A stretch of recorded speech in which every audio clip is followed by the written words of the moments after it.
We're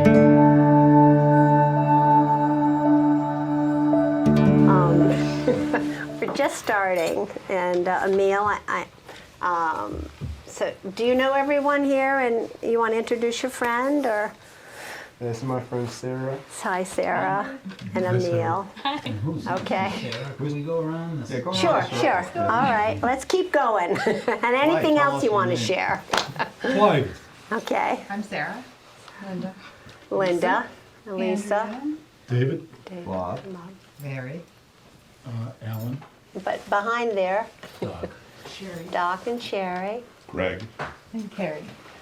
Yeah, Doc and Sherry, Greg and Carrie. Claire. And we're all from Warwick, right?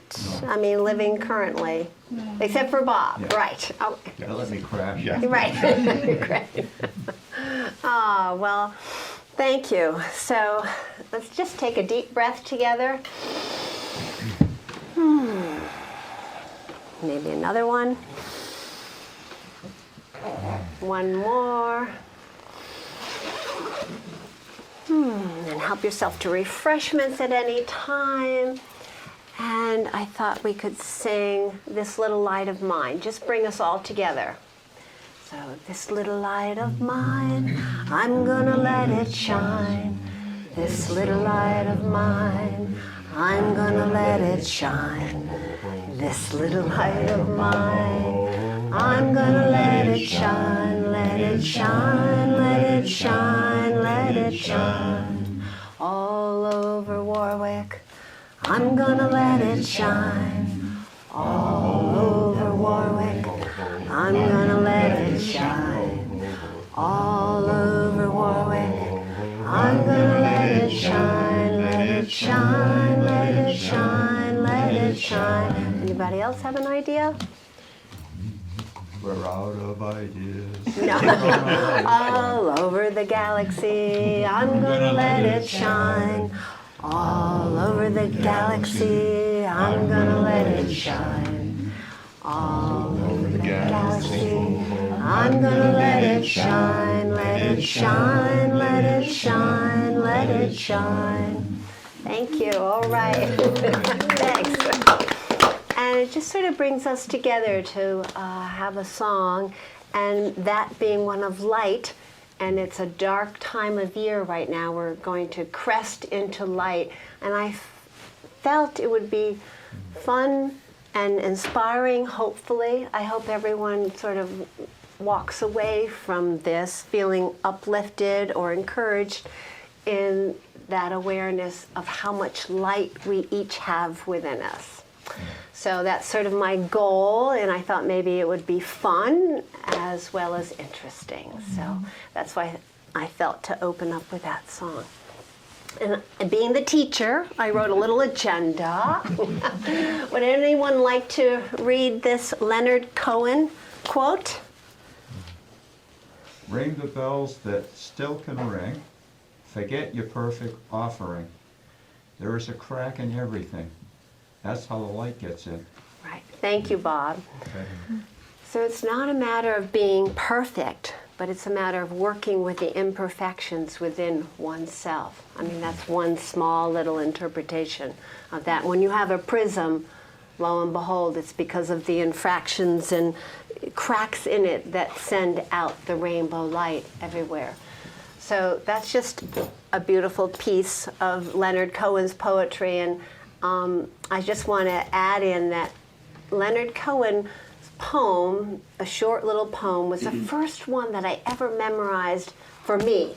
You know, in grade school, 6th grade, Oh Captain, My Captain, and Trees by Joyce Kilmer, and so on and so forth. Well, there was a Leonard Cohen poem that is very simple, and I wedded it to heart. Come on in, and we've got more chairs.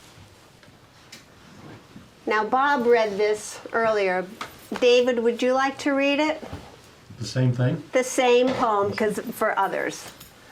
Ring the bells that still can ring. Forget your perfect offering.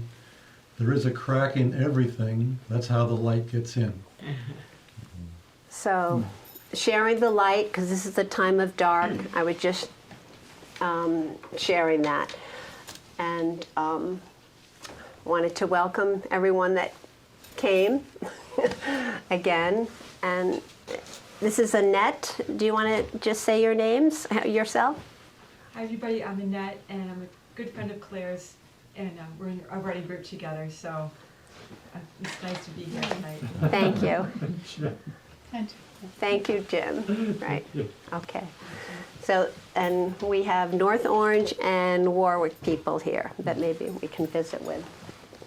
So, this is somewhat of an agenda, but it, you know, just open-ended a little bit. And we already sang This Little Light of Mine. And I just would like, maybe if you came with someone, you could take one feather to share. I'd just like you to take a feather that calls you and just feel it. And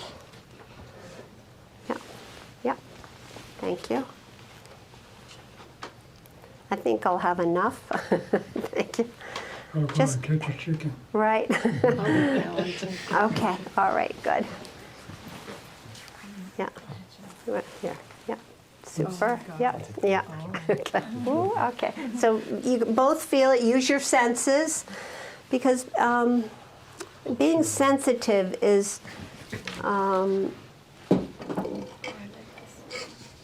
feeling and using all of your senses. Oh, you'll share? Okay. All right. And so have it. Ooh, I'll share. You'll share with Linda? Okay, great. How about it? I'll have to put my glasses on. They're shedding too a little bit. Yeah.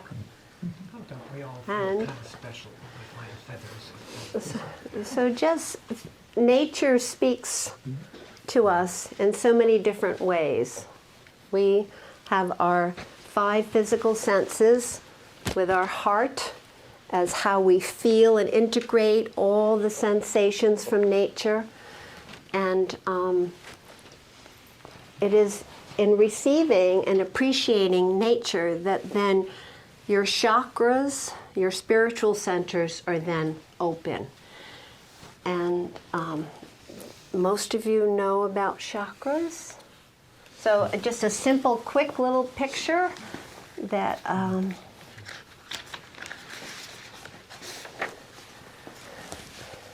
so I'm not going to go into this in depth. It would be a whole nother hour and a half.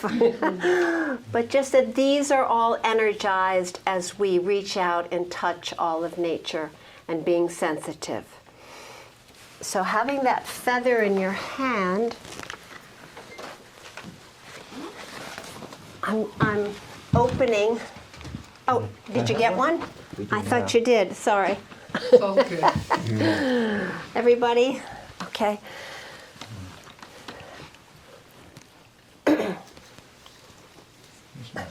So the first story is when I was, I'll get back to my little bio in a second, but I was my first year teaching here in Warwick, and there was Michael Lincoln sliding down the slide, and then he, at the bottom of the slide on the ground, he sees this feather, and he picks it up. Claire, when I touched the feather, I touched the bird. And that was just so profound to me that you'll see a tiny glimmer, a tiny bit of something, but there is a whole picture. Sometimes we're able to see the whole, sometimes we're not. Sometimes we get portions of it. But so I wanted you to have a feather to, on multiple levels, for the sensitivity of reaching out and touching nature, and to hear that story of Michael of seeing a piece that then was resonating to the whole. And that's being clairvoyant. That's what happens. Sometimes you get a deeper awareness of something that is before you. Not always, but if I'm asked, then I will share. and be there. And I was just clairvoyant since childhood. I was always sensitive that this physical form was a piece of the greater energy that we are all part of. I always sort of carried that with me. And I know all of you have sensitivities here too. And if you get inspired to share something, please do. So that's how being clairvoyant can happen as we reach and touch all of nature and in our own quietness, and then share that. So I'm able to help people if they ask, or I'm in situations, and some are funny, some are different. So I will, let's see, I will read a story, but I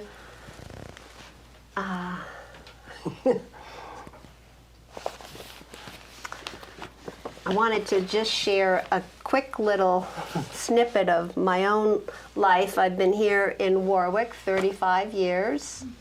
And before that, I was 10 years in Wendell. And before that, I was in Keene, New Hampshire when I was married for a couple of years and living with my husband at the time, and had a son, Ned, who lived to age 26. Tom Green, my husband at the time, died in '98. Ned passed on in 2001.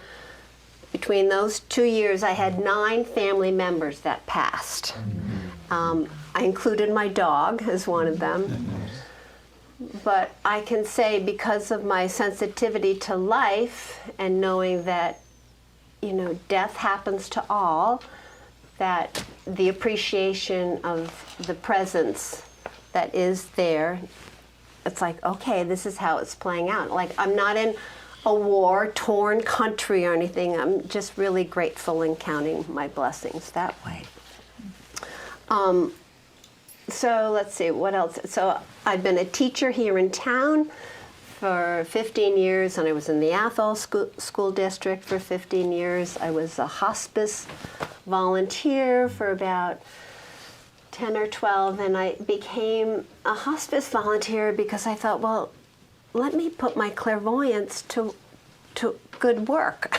Let me help make, you know, lighten somebody's journey near the end of life and help them out. So I was drawn to doing that. And once COVID came, I didn't get back into that. But I've also, as Annette mentioned, and some of you know, I write, and I do a little art with Carrie as well, and just in the trails group, be leading a hike to town property on Saturday. You know, I love being in nature. I have a labyrinth that you're welcome to walk at any time on my property, and love teaching in town with the kids, as well as being in the woods. And I did a nature camp for 15 years. So today there's Santa Lucia bread that you can take. There are 15 loaves, or more than 15 people. So maybe you can share. Tomorrow is Santa Lucia Day, and I always love celebrating that, you know, with the children. So when you leave, it's in the basket back there. So please help yourself. And any questions so far? So that's a little background about me, and I'm happy to be here in Warwick. I mean, what a community. And, you know, Emil's helped me on my property, and your brother has. I mean, I could just name, go round with comments to everyone. Thank you. So,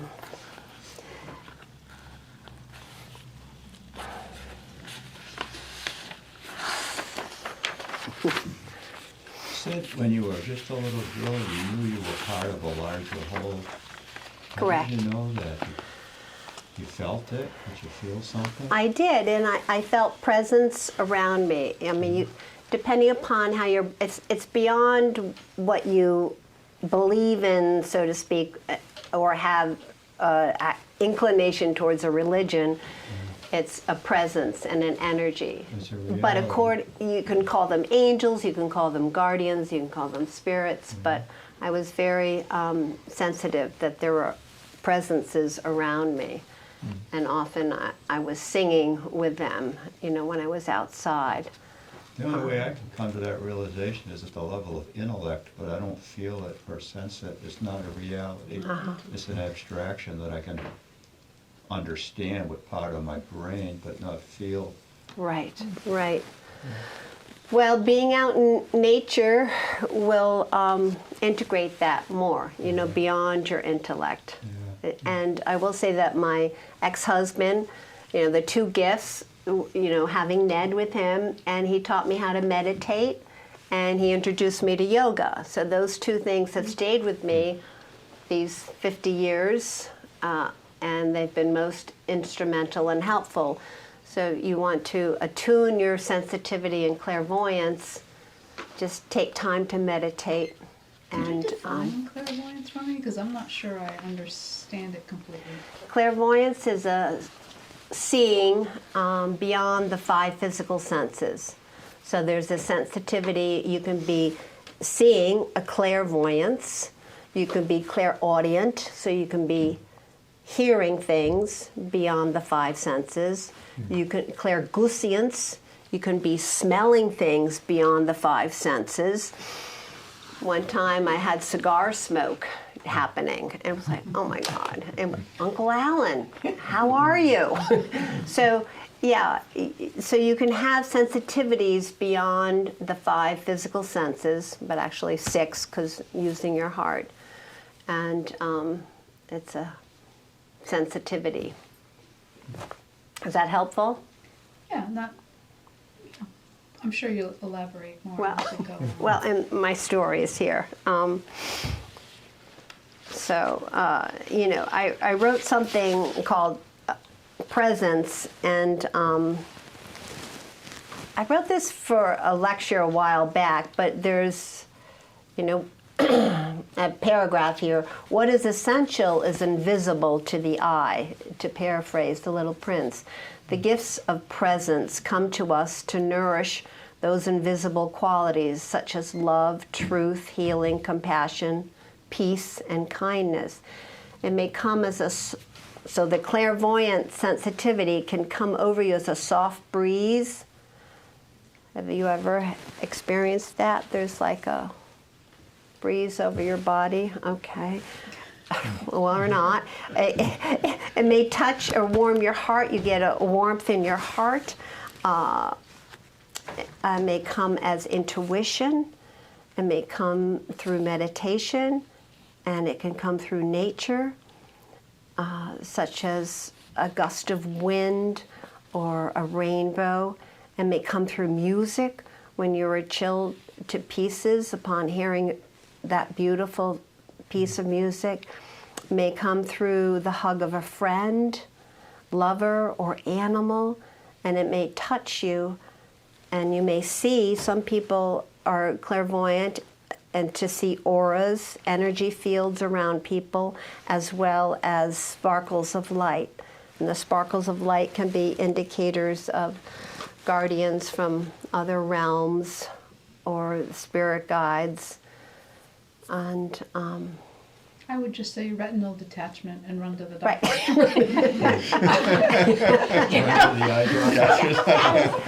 Okay, right. I know. Oh my God. I know. So that happened to me when I got my ocular migraine. I thought that, yeah, but yeah. So you never seen the Walt Disney movies where you have little sparkles representing the fairies and so forth? That's what you can see around people. So that's a clairvoyance too, and auras, clairvoyance. And in college I would see them around my professors, because you're sitting there and you're just watching, and it's like, okay, no. And my Spanish teacher had quite an ebullient aura, she had a lot of energy. So, you have your physical aura, and your spiritual aura, and then your golden, soulful aura. You've ever seen master pictures? So that's the gold aura that happens. That, you know, around, you know, Jesus, for instance, you know, the golden light. Do you, But, yeah. do you think clairvoyance can be nourished? I mean, are you saying like that? That's what Is that kind I of feel. Everybody has You- that sensitivity, and yes, you can nourish it even more. And so I've honed it over time. Do you want me to read a little story? Yeah. Okay. I've got a couple stories. Obviously, we won't get through all of them, but meditation is clearly one way that you can help do that, and also. Some people would have things happen and they'd use the word weird. No, get that word out of your vocabulary if you want to strengthen your sensitivity to life.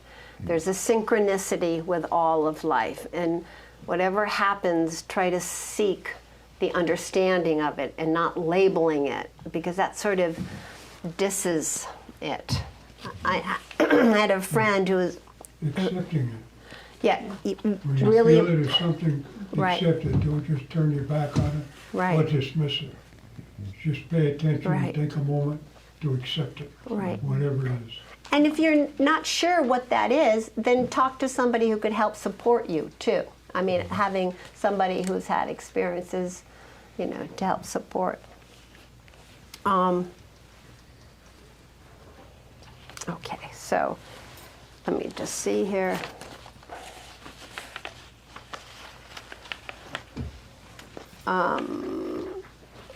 This is jury duty. Have people heard that one about?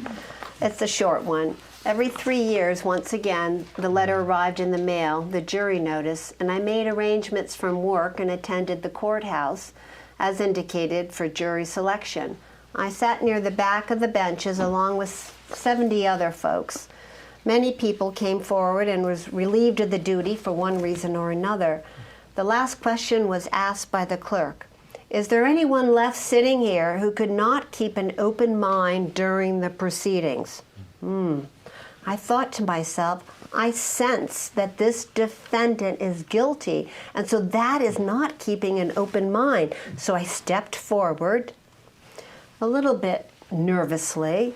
I saw the man who would be on trial and who was neatly dressed in his suit standing with his lawyer in front of me, and I was motioned to come closer to the judge, who was seated in an official higher chair on my right, with his assistant to his left. The judge moved his head toward me and said, "Yes, Your Honor, I'm sensitive."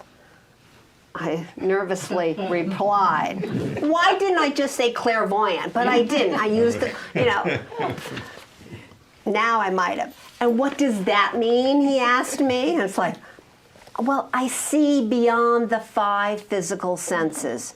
He paused, and then he asked me, and he leaned lower, well, do we have a chance? I couldn't believe he was cracking a joke and really, you know, asking for that. And so I stood there, and I was dismissed.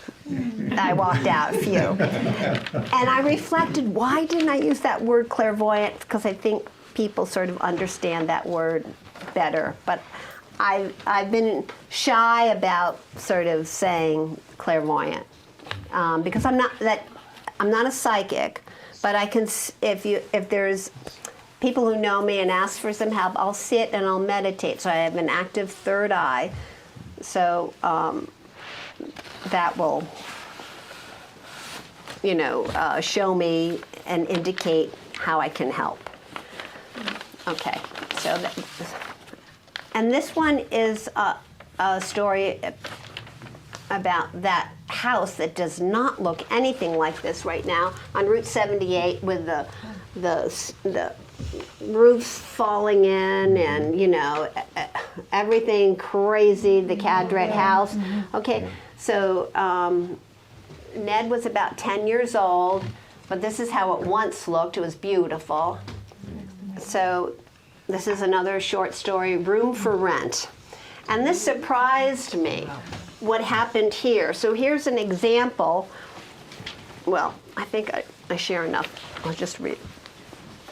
My neighbor informed me that there's a room for rent within an old red painted home, and it's along Route 78 near Eugene Witham's farm in Warwick. Okay, I'll find it, thanks. My young son and I knocked on the screen door and an older woman warmly greeted us. Introductions were made. I'm here to consider renting a room. I briefly scanned the home and my eyes feasted upon clutter in every corner of the house. And she said, oh, please excuse the mess, but my husband died a while ago and he keeps reappearing looking for one thing or another. Oh, I'm sorry, I told her. Yes, it has made me a bit disorganized and rattled. She proceeded to lead me from the kitchen to show me the living room, and as we stood there, I saw a desk move directly toward her. See what I mean, she said. I mean, oh my God. Gosh, before this experience, I had never been a witness to a poltergeist. It didn't scare me, but rather I was a bit enthralled and saddened for her, for what she's been going through. So I thought to myself, yes, her deceased husband is indeed here and moving the desk. That would unnerve anyone. Needless to say, I didn't feel there was enough room in that old home to accommodate my son and I, along with her deceased husband, acting as a poltergeist, catapulting items around the home. I pondered that he must have been looking for something and didn't realize he had died, and that he was making his wife crazy as he stuck around looking for whatever it was he needed. So in my thoughts to him, I used my clairvoyance and I wished him peaceful light on his next journey, and I asked him to consider moving on so his wife could move about with ease. And I might have even said it out loud, because sometimes when there's a tenacity of energy, you have to speak it rather than just think it with your thoughts. So my son and I left her home and wished her well, and I told her it was nice to meet you, but I didn't feel there was enough space here for the two of us comfortably, and sent peace. And as you know, now long since abandoned, the red painted homestead barely stands, displaying holes in the roof, peeling paint, doors unhinged. It would be nice to see that home, you know, renewed. So she eventually, I heard, moved on to a nursing facility, but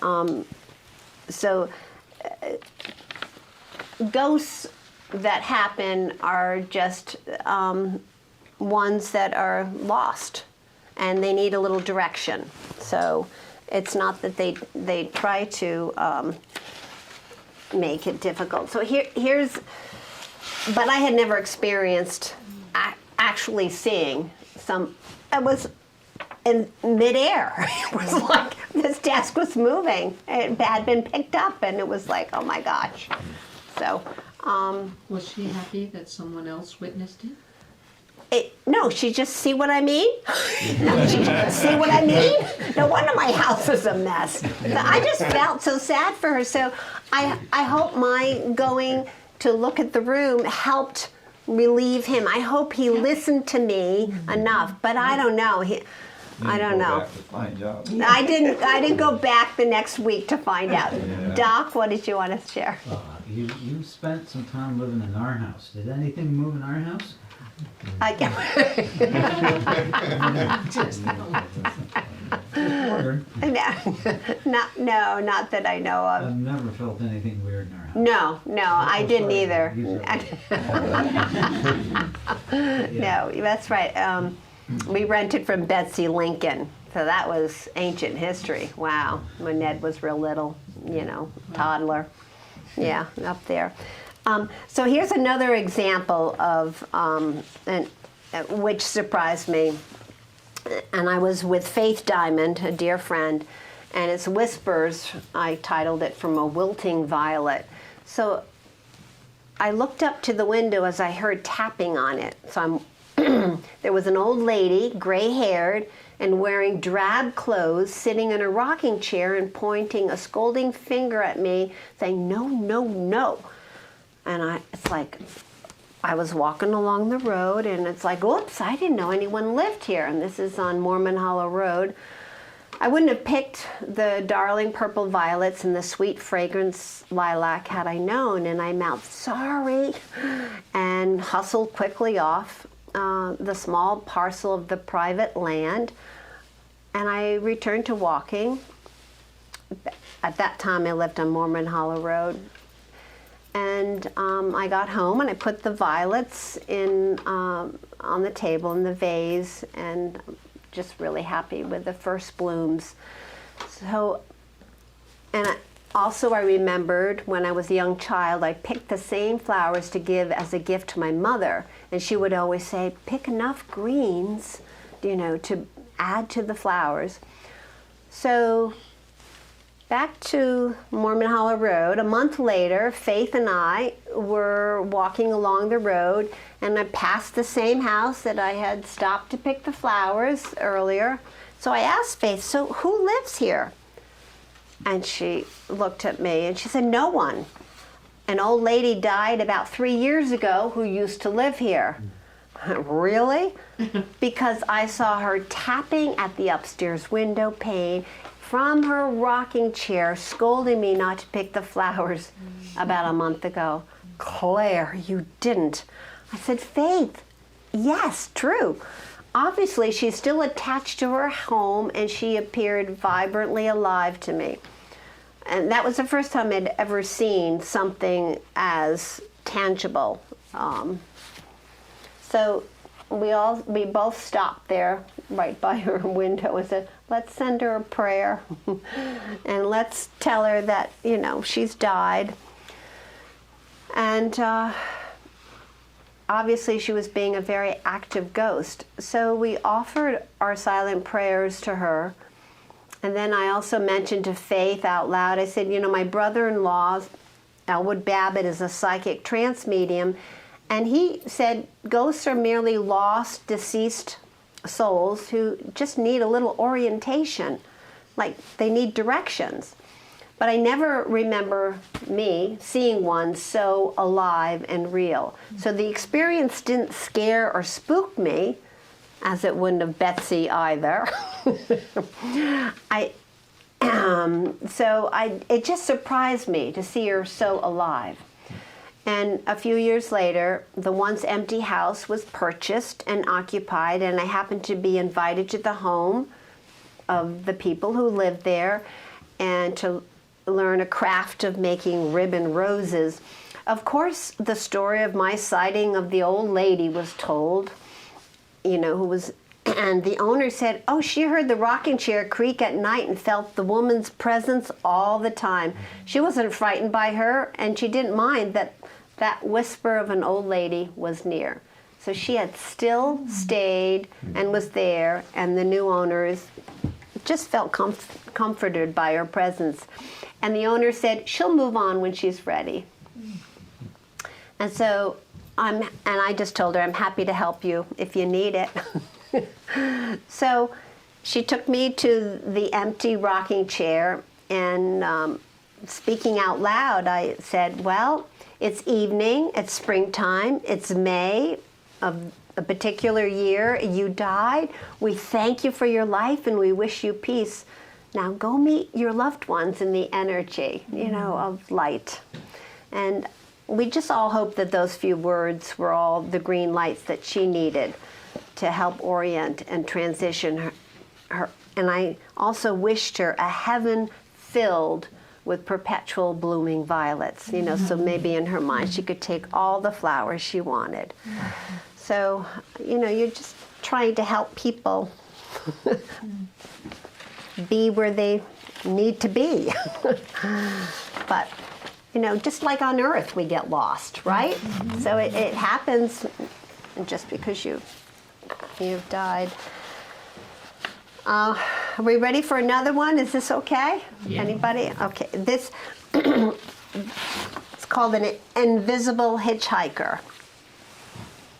So a whirring sound came from behind me on Route 91 north as dusk approached, and I neared Long Meadow, Massachusetts. The summer's day had filled me with the luxury of having visited dear friends in Greenwich, Connecticut. 2 motorcycles sped by me in the passing lane. An uneasy feeling washed through me, so I sent a simple prayer from my heart after they had passed. My spiritual sensitivity and common sense acted like radar. I think all of you would have sensed that too. It was too dangerous to have a high-speed game of chase on the interstate. In the moment, a subtle thought like a flash of sunlight in the dark forest seemed to indicate someone was about to die. So not getting spooked by these, but just a flash of a thought that came through. So no more than 5 minutes down the highway, traffic slowed down. I knew what I might see. A moment later, chills coursed through my body as I drove past the intense accident. 2 motorcyclists had crashed and 1 body was thrown onto the road. I sent love and light to them both and to the scene as I passed by. I knew immediately that I had picked up the spirit form of the motorcyclist, like an invisible hitchhiker. He was there sitting in my passenger seat in his spirit form. In my thoughts, I welcomed him and told him what I had just seen and what happened to him. I told him to attend to the light and let his guardians in spirit help him. The tingling vibration subsided from me, and I knew that the silent hitchhiker had moved on. I wished him well. I wondered. I didn't know if he was killed instantly or just disoriented from his accident, but I tried to clarify to him what had occurred. The rest of my journey home was easy and uneventful. So 3 days later, I was sitting comfortably at my kitchen table, enjoying lunch, when I felt ocean waves of energy run through my body. And I felt an accompanying silent presence. Inwardly, I asked who was near. I was amazed at the response. It was the invisible hitchhiker to whom I had offered help and conversed with in my thoughts a few days earlier.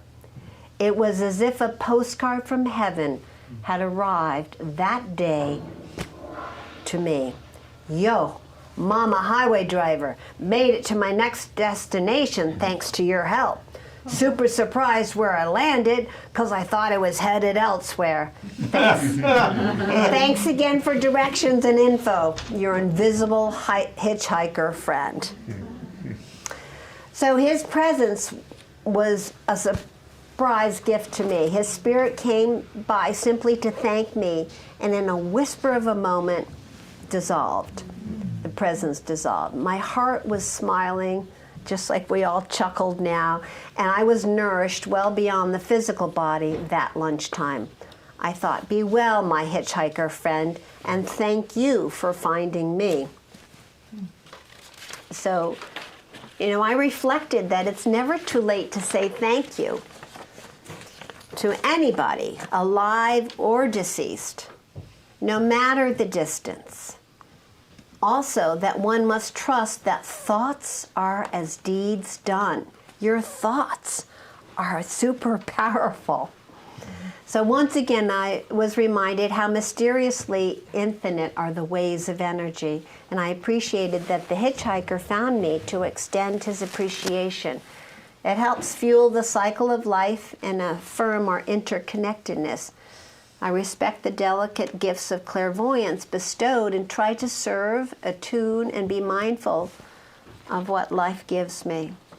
So upon reflection from this experience, I offer the following sensitivity exercise tip, especially while traveling, that you may imagine a ribbon of golden light from you to your destination, and that light will embrace you and everything within your journey.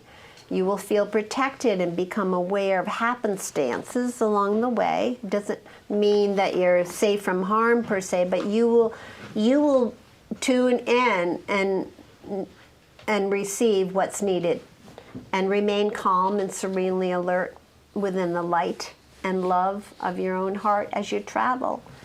Ready, set, go, get on your trip. How many of you have done something similar to that? My brother says blue bubbles, you know. Follow the yellow brick road. Yeah, that's true too. So, I mean, that just helps. It helps your awareness when you're on the road. I'm always amazed at what comes back to me that I sense right before it happens. So it's really a helpful I'm curious, tip. did you think of trying to reach his mother or father? No, because You didn't look up to see who it was who passed? no, because I didn't take it that. I guess I just wonder, like, how much do you feel responsible for if you've had something like that to tell people that you've had? I don't know. I just curious. At that moment, it was just for serving his spirit. Yeah. It wasn't beyond that, but because, and I never had that come back, happen to me. I mean, if it were in Warwick and that happened, then maybe I would, look, to. So, I mean. I guess my curiosity is just, if you have an intuition about somebody, how do you know when to reach out to tell them you've had some kind of intuition or clairvoyance about them, and when you just keep it to yourself? I don't. You never do? I mean, unless they ask me. Okay. Or sometimes, like, Bob and I were having a conversation about his past wife, and And you wanted to tell me what you had seen and felt. right. So I mean, because I had helped them a little bit, and I had just seeing her in bright, healthy energy, and I didn't expect that. It She knew surprised. Diane was dead before I told her, because you saw her, Yeah. Right. But yeah. So. and then you told me about it. Yeah, but later. Later. Yeah, I didn't Much say later. then. Yeah. But I had that vision because that was her way of appreciating the support I gave to her. That was her way of thanking me, the way this hitchhiker came out. I don't go looking for those things. Well, she could have been sending a message to me because she knew I was too dense to Yeah. receive Right. it. That's what I'm thinking. Yeah, that's right. Right, Yeah. right. I'm And that's never what, gonna so, yeah. I know, well, yeah, I'm happy to help, when, Thanks, however. I appreciated it a lot. Yeah, I really did. yeah, thanks. Yeah. Let's see what, I had a little story about a fairy ring, but I think I'll say that my son and I, when he was 10, we had to park our cars, living in Royalston at the time, and there was just this like Christmas tree lights around this tree. And we had to like hike about it was in the winter, and you didn't have lights, flashlights, and and we got out of the car, and there was just this fairy ring of lights all around. And I didn't realize that until years later. That's what we saw. But I felt a peace in that we would be okay. I mean, we were just hiking in the pitch dark to get home. So, things happen.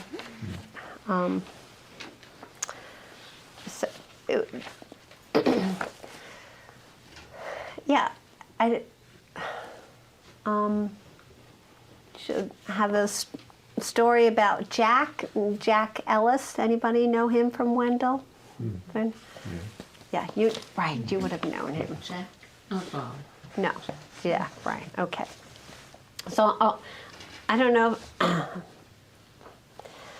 but this is a pretty profound experience because what happened was that, well, let me just read this and then I'll interject as I go along. I was asked by Jonathan von Ranson to write for People's Voice when they did a issue on conscious dying, and my son had passed, and I think he was thinking I would be writing about Ned at the time. And instead, I wrote about Jack Ellis. And so I do a little preface here of saying, as one walks increasingly attuned to the spiritual avenues of life, one soon recognizes the power of one's thoughts. So if I can, that's anything that you take away from this. It becomes less amazing as one remembers that all of life is energy, and we are all interrelated in these vast vibrations of energy. Thought is a vibration which ripples through the infinite universe, much like a pebble thrown into the water. Thoughts are powerful tools. Research substantiates that affirmations and visualizations serve good health. The mind works in harmony with the heart to heal. Thoughts have the power to refresh, renew, and heal. And Edgar Cayce said, "A thought is as a deed done." It is a daunting task to discipline one's mind, but through meditation that helps, and to notice the thoughts one thinks. But it is a journey worth taking. The art of meditation nourishes the attunement of the divine within and to the self, and helps you notice the thoughts circulating within your being, the soul. Those thoughts can be used to heal and to help the friends who you cross paths with. And I know many of you do this already. So the following is such a story from the journey of my life. At the time, the woods were filled with the blooming swamp pink here in the country, and it reminds me of Jack Ellis, who first introduced me to the delicate pink wood azalea. If you lived in the western Massachusetts town of 600 people, you'd know Jack. In 1987, at age 61, Jack was a farmer who befriended most everyone in town. Whenever I saw Jack around town or at a country store, there was always time to talk. I would learn fascinating bits of town history, bits of his personal life, and bits of current town issues, and bits of nature. That's how I learned about the beautiful, fragrant swamp pink. They decorate the New England woods.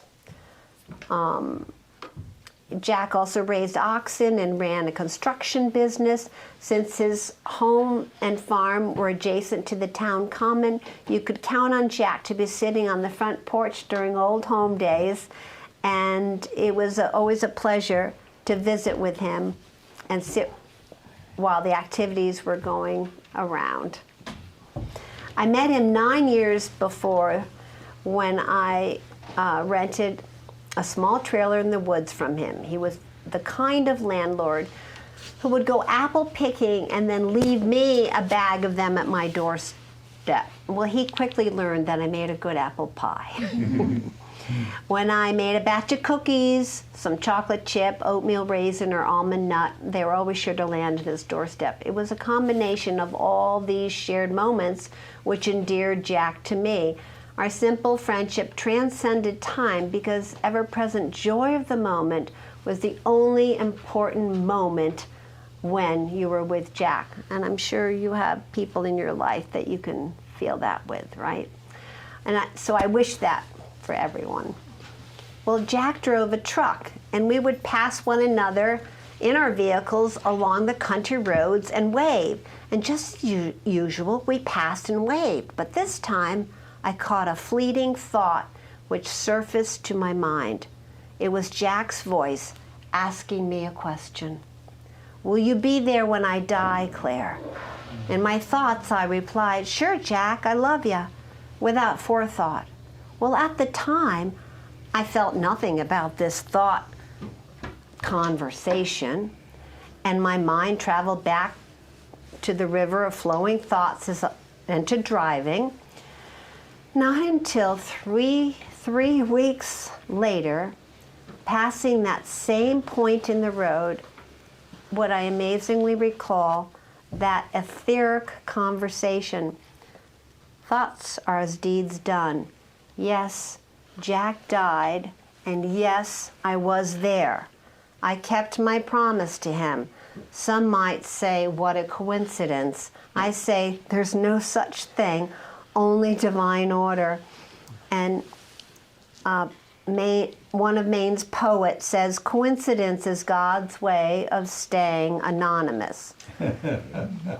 Remember that every grain of sand is accounted for in the universe, just as every desire and every thought. So I happened to be there that night because my son was a Boy Scout. And meetings were held at the fire station in Wendell next to Jack's home, the town hall there near the fire station. And that night my son didn't attend because he had homework. But I had prearranged to pick up my neighbor's son, so I went to fulfill my obligation. So a town meeting was also in session when I arrived, and lots of people were standing at the end of Jack's driveway. I rolled down my window and asked a bystander, "What's going on here?" Jack just left town meeting and dropped on the ground. I got out and went directly to Jack. At least 6 people were crowded around him, talking loudly, applying CPR to his body. Without forethought, I silently went over to his left side and touched his arm gently. In my thoughts to him, I felt as if I were talking directly to him, his spirit, telling him what happened to his body. Also, I imaged loving light and peace for him, for whatever his destiny might be, a simple prayer. I must have been by his side about 5 minutes, and within that time he had rolled over and vomited twice, and from the crowd of people came frantic voices, "Come on, Jack, you can do it, we need you." Again, without forethought, a voice from deep within me said, "It's in God's hands and we're doing all we can." That was not premeditated. It just felt like, you know, let's just keep things simple here. I wanted Jack to have the freedom to make a clear decision to die or hang on for life without the confusion of those around him. After I spoke, there was a moment of quiet. In my mind, I imaged guardians, angels and spirits for Jack. I then went to stand next to Bill Facey, my neighbor, who was silently watching from the old maple tree and who had come from the town meeting. I was physically trembling, incredibly shaking all over. I wasn't cold. It lasted about 45 seconds, and then the trembling stopped, just like turning off a faucet. An amazing calm came over me. I just turned to Bill and I said, "A decision has been made." And I knew at that moment that Jack's spirit was at peace, but I still wasn't sure of the outcome. Peaceful in spirit or peacefully returning to the body. These were powerful and profound feelings I experienced, and I would not grasp the fullness of their gifts of wisdom until later that night. The ambulance was on its way. I still stood next to Bill by the old maple tree. And in my thoughts, I continued to image love and light to Jack where his body lay on the ground. The ambulance finally arrived 20 minutes after his heart attack. Bill didn't return to the town meeting, but went home with his son, the same boy I had been intending to pick up. And instead, I was there for Jack. I headed home, and as I passed that same spot where Jack and I had exchanged the thought conversation earlier, I was suddenly reminded of that fleeting thought. "Will you be there for me when I die?" "Sure, Jack, I love you." And I experienced chills upon chills, and the exhilaration of spirit coursed through my molecular structure as I received and reflected on that moment's sharing with Jack. And that's how sometimes you know that's a physical reaction to things that happen. At home, I shared the events of the evening with my son, who was busy doing his homework, and I asked him to keep Jack in his prayers and thoughts that night. We said a little prayer of peace to a spirit before sleep. Later, I went to bed and closed my eyes, and within a few seconds, there I was, back at the scene with Jack at the driveway. Everything in my mind's eye was an instant replay. It was like a television show, but it was from the realm of spirit. It's not unusual for me to have visions pass before my mind's eye, but it was unusual in that it was an instant replay showing me spiritually what had happened from the vantage point of pure energy. So I was being shown the spiritual reality which occurred simultaneously with the physical, earthly one. It was as if the veil had been lifted for that moment in time so that I could truly comprehend the energy and power behind every thought. I had no doubt that my thoughts were being communicated to Jack, to a spirit, but now I was being given the gift of sight and clarity and iridescent color. What a beautiful confirmation to my spirit of understanding. Here's what I was shown. And may you be encouraged to believe more fully in yourself and in the power of your thoughts and prayers. As Jack lay on the ground, his spirit was represented as a white sheet of light over his whole body. When he vomited, his spirit was contracting and centering over his solar plexus as a white ball of light. When I got home, when I got up from being by his side, his spirit was leaving his body as a ball of white light, which accompanied me to the old maple tree. His spirit was as big as a playground ball and radiating soft white light in front of me. It was his spirit's presence which made me tremble so much until he plunged into his own rebirth of spirit and left my side. In my thoughts, I remember telling him, "Let's go get some apple pie, Jack." Keeping a sense of humor helps to balance the intensity of spiritual work. I was also shown that when I glanced back at his body to send it more love and light, those kind thoughts helped to dissolve black patches over his body, which represented old baggage, leftover karma or fears that Jack didn't need to take with him on his next journey. When the intense calm came over me, that was Jack's spirit. That was when Jack's spirit was enveloped in a vast ocean of pure love.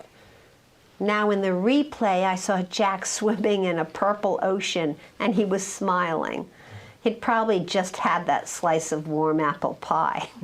That indicated to me that he had made it to the world of spirit and was happy in his new freedom.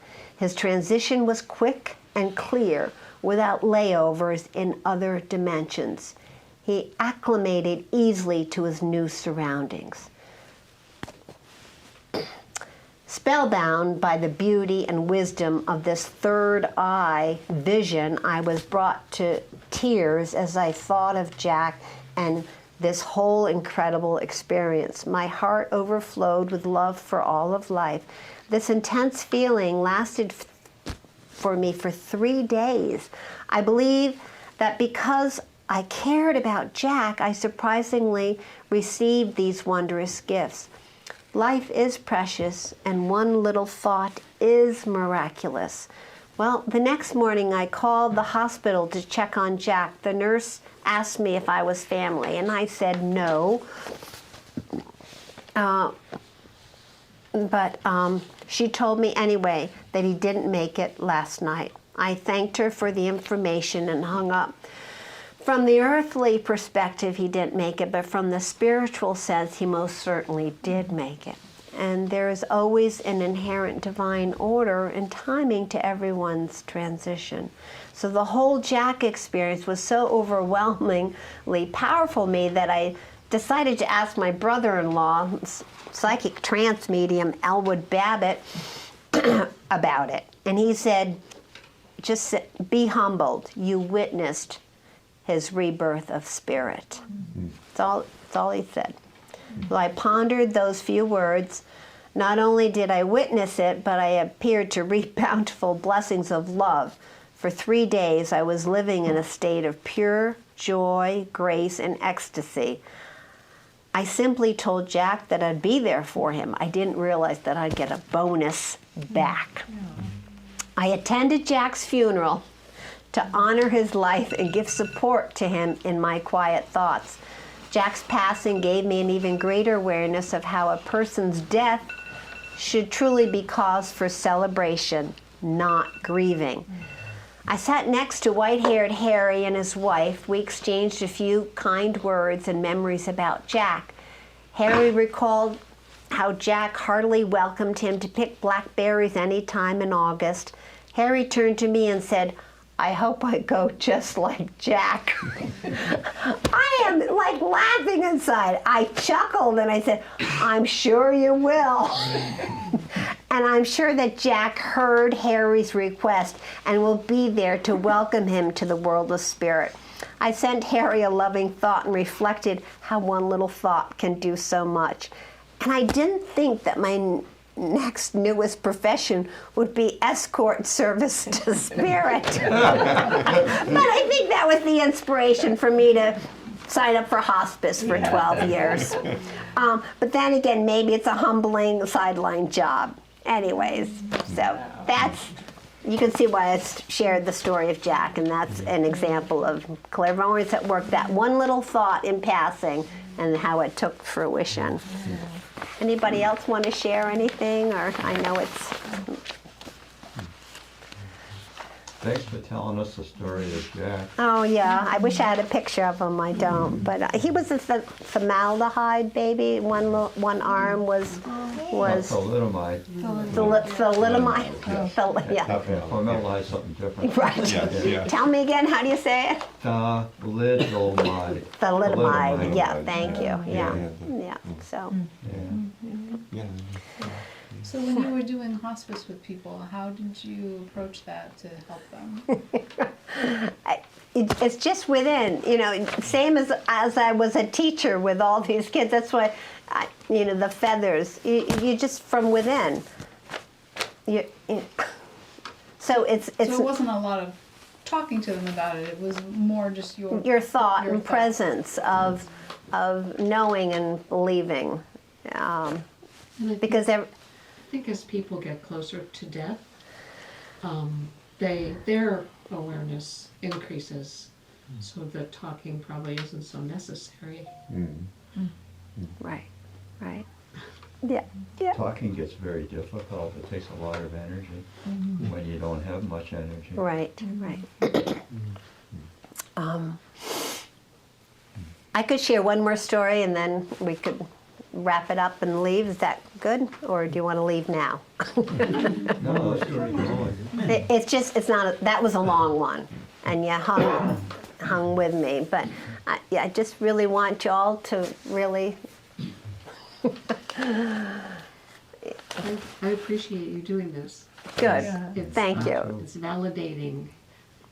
That's what I was hoping for, because there are books out about it now and everything. So years ago, I was sort of quiet about Right. sharing. You don't say, "Oh well, Right. and Because you run into, like, I've had Judgment some or- sort of, I think from a very early age, I didn't know that I wasn't the same. I didn't either. Yeah. I didn't either.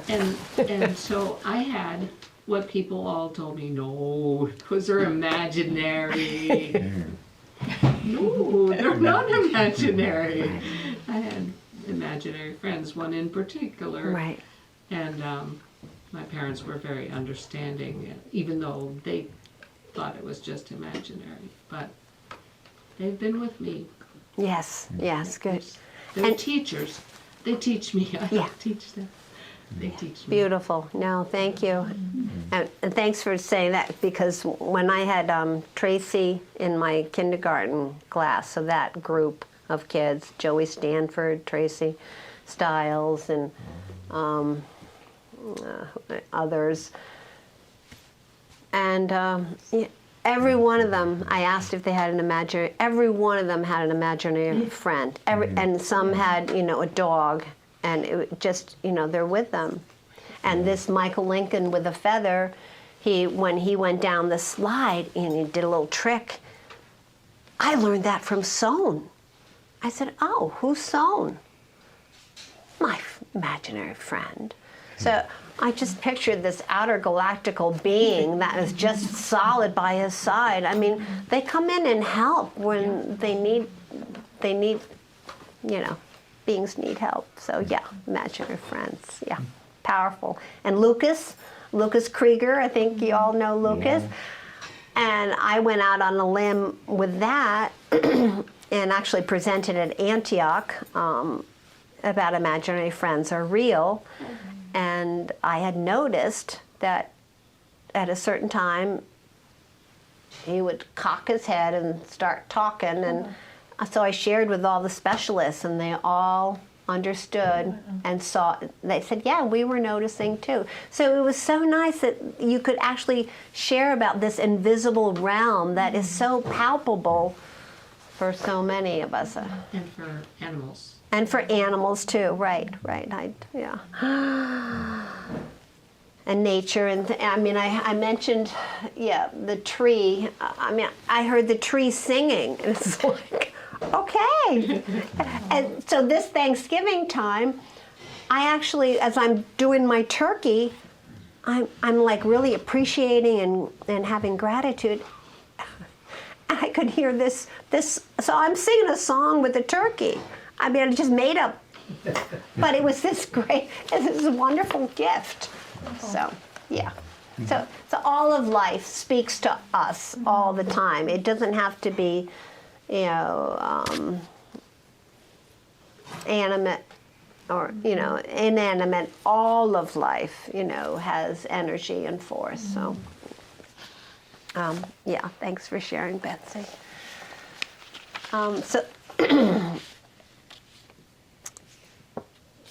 This is a page. She's now, Dee Marshall is now an artist.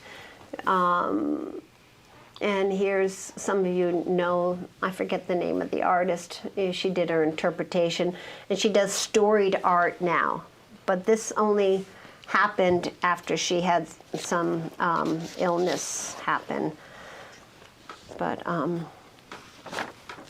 who's the artist? The mop and the broom, that's the only job a black person could get. Anybody know the artist? Yeah, sorry. Okay. Well, okay. Break time had happened at an herbal conference, and it found me browsing and daydreaming at the garden and herb shop, and I stopped to read a garden plaque. To see the world in a grain of sand and heaven in a wildflower, hold infinity in the palm of your hand and eternity in an hour. I thought to myself, William Blake, the romantic poet, but his name wasn't there. That's not right. And as I was thinking and contemplating this, another conference customer was gazing and reading it. And I said, William Blake. I turned to her, wasn't credited. Right, that's not fair. Well, so we made eye contact. And in those few moments, a voice from within me told her, you're not alone.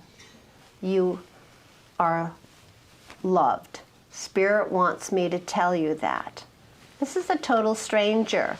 And just this presence came through me to tell her.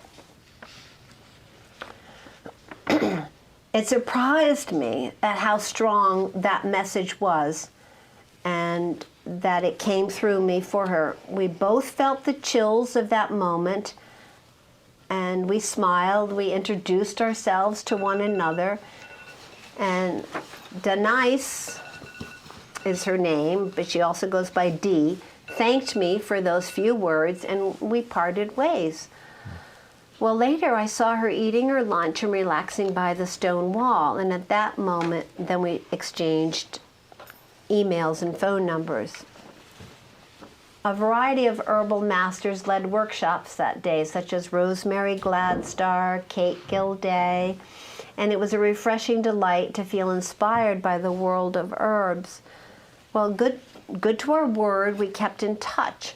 And eventually Dee and her mom, Betty, and her young daughters would visit me July 27th in 1997. They came from Roxbury and not too far to come to Warwick. We enjoyed outdoor moments and chats at the picnic table. And I shared some of my overabundant lilac bushes with them that day that they could plant in their own yard. And Dee informed me that those few words that I shared with her at the garden shop saved her life. She had been contemplating ending it. Unbeknownst to me, right? Strangers just met, but this force just came right through me to give her that message. She had lost a child during the 7th month of her pregnancy, and Spirit placed us near to one another so I could channel quiet support to her. It was as if I was a lifeline. I was being used.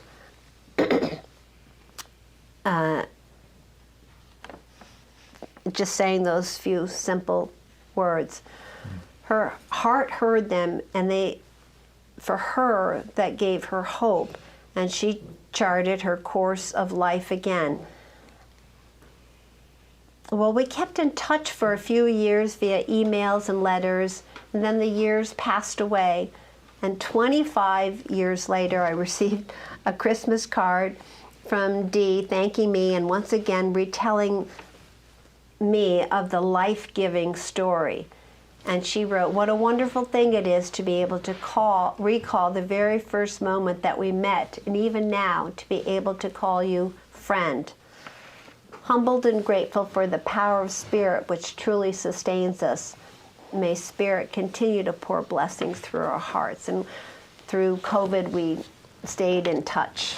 So that, yeah, I had no idea that she was, so I didn't learn that until a long time later. But so just that, yeah, being sensitive to people that you meet. Everybody has a story, and we all have our stories, and I want to hear all of you share a story. But I think I'm done sharing my stories for tonight, right? Well, thank you. Thank